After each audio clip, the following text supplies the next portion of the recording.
সজনে ডাঁটা আলু দিয়ে সর্ষে পোস্ত দিয়ে করব। কড়াইতে তেল দেবো, আলুটা ভেজে নেব। গরম হয়ে গেছে, কালো জিরে ফোড়ন দিয়ে দেবো।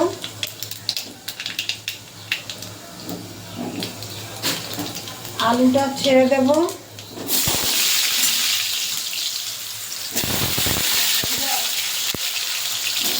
আলুটা অল্প লবণ হলুদ দিয়ে ভেজে নেব।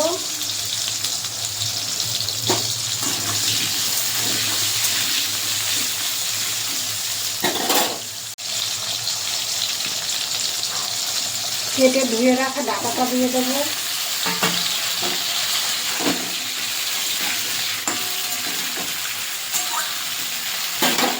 আর একবার লবণ দিয়ে দেবো, আর দেবো না পরে।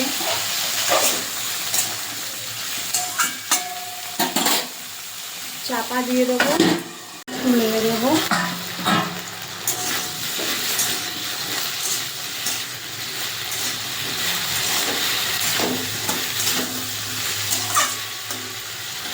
দিয়ে দেবো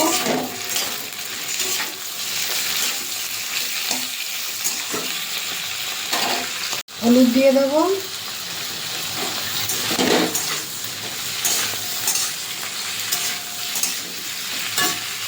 এখানে পোস্ত সর্ষে দুটো কাঁচা লঙ্কা দিয়ে বেটে নিয়েছি, দিয়ে দেবো।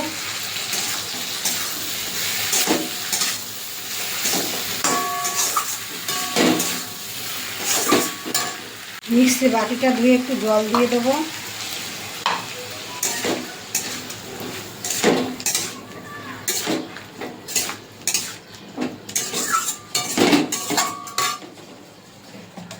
সামান্য একটু চিনি দেবো।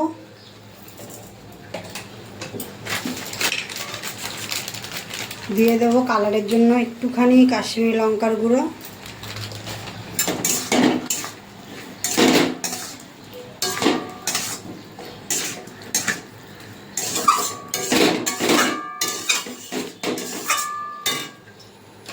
একটা গোটা কাঁচা লঙ্কা দিয়ে দেবো। একটু জল দেবো, আলু আর ডাঁটাগুলো সিদ্ধ করব। চাপা দিয়ে দেবো, একটু সিদ্ধ হয়ে যাবে।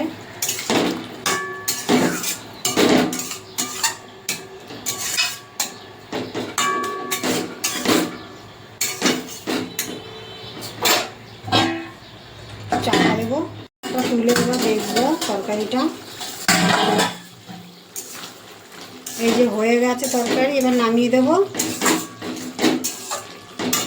সজনে ডাঁটা আলু সর্ষে পোস্ত দিয়ে এই যে হয়ে গেছে, এবার নামিয়ে দেবো। এই যে হয়ে গেছে, সজনে ডাঁটা দিয়ে আলু দিয়ে সর্ষে পোস্ত দিয়ে তরকারি করেছি, এই যে মাখা মাখা।